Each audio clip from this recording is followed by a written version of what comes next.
Before cameras and movies, people in India only saw their gods in temples or old style paintings. They looked distant and formal.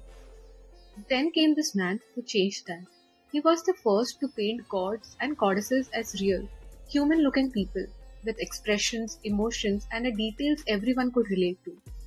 His paintings made Krishna playful, Lakshmi graceful, and Shakuntala shy and in love. For the first time, people could connect with these figures in a personal way, and that man was Raja Ravi Verma. Raja Ravi Verma was born in 1848 in Kilimanur, a small palace in the princely state of Travancore in today's Kerala.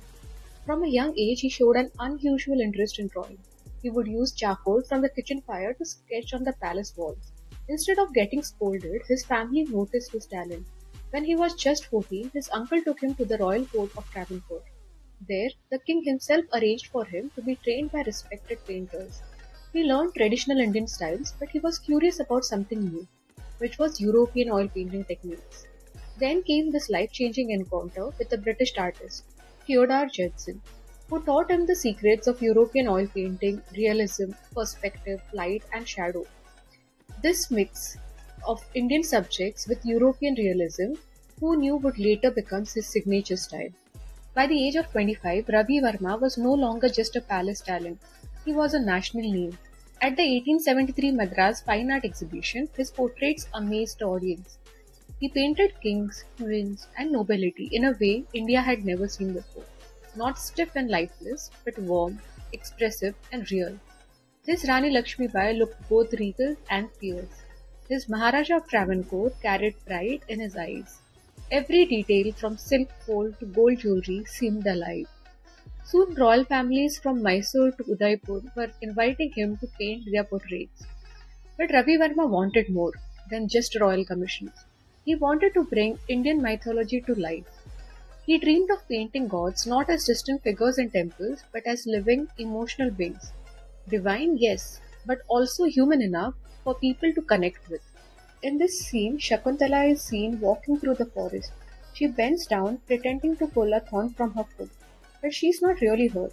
She's just using it as an excuse to turn around and see if King Dushyanta is still watching her. Ravi Verma makes you feel that moment without showing Dushyanta at all. Her body tells the story. The twist of her torso, the way her arm reaches up towards the tree. The delicate folds of the sari catch the light, showing every texture. The forest is painted in soft greens and browns, so your eyes go straight to her face and figure. For the artist, the takeaway here is simple. You don't always need to show everything. You can tell a story through posture, small gestures, and where you choose to lead the viewer's eye. This one is from Mahabharata. Damayanti is sitting quietly when a golden swan appears. But this is no ordinary swan. It's carrying a love message from King Nala. Ravi Verma paints Damayanti in complete focus. Her gaze locked on the swan as if nothing else exists. The setting feels calm, trees are arching gently around her, almost like a natural frame. Her skin glows in the soft light, and the swan's golden figures make it feel magical without looking unreal. For artists, this scene is a great lesson of how to mix fantasy with realism. The swan has believable shape and detail, but the golden tone makes it feel divine. The composition, Damayanti, her hands, and the swan forming the triangle, naturally pulls your eyes where the story is happening. By the 1890s, Ravi Verma's paintings were famous across India, but people couldn't own them. Original oil paintings were expensive and only available to the wealthy. Ravi Verma wanted his work to reach ordinary people. In 1894, he started India's first lithographic press in Bombay. This allowed him to make affordable copies of his paintings, so even shopkeeper or a farmer could have image of Saraswati, Lakshmi, Rama, or Krishna in their homes. The prints became hugely popular. They were sold in towns and villages, hung in homes, shops, temples. His art became part of everyday life. But unfortunately, the success didn't last. Other printers began copying his work without permission. Some made poor quality reproduction, which damaged his reputation. He had to find lawsuits and deal with constant piracy. The legal battles and the stress of running the press took a toll on his health and finances. Within a few years, Ravi Verma decided to sell the press. He had succeeded in making art accessible to everyone, but in this process he lost control over how his work was used. However, not everyone loved what Ravi Verma was doing.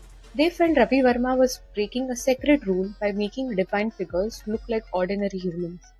Others said his painting looked too Western. This was because he was using European oil painting techniques, which was very different from traditional Indian art.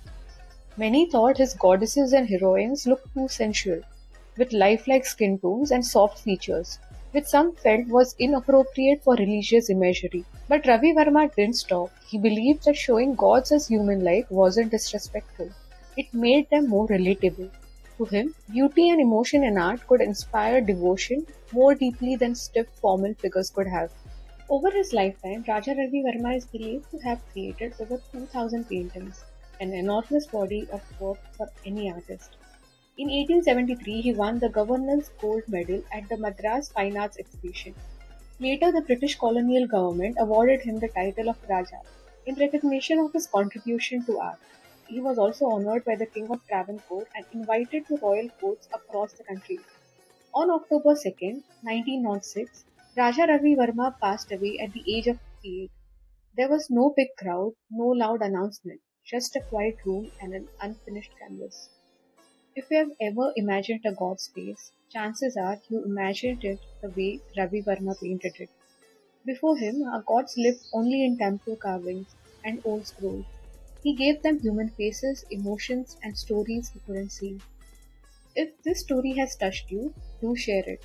Which of his paintings stayed with you the most? Tell us in the comments below. So do like, subscribe, and join us for more stories that shaped Indian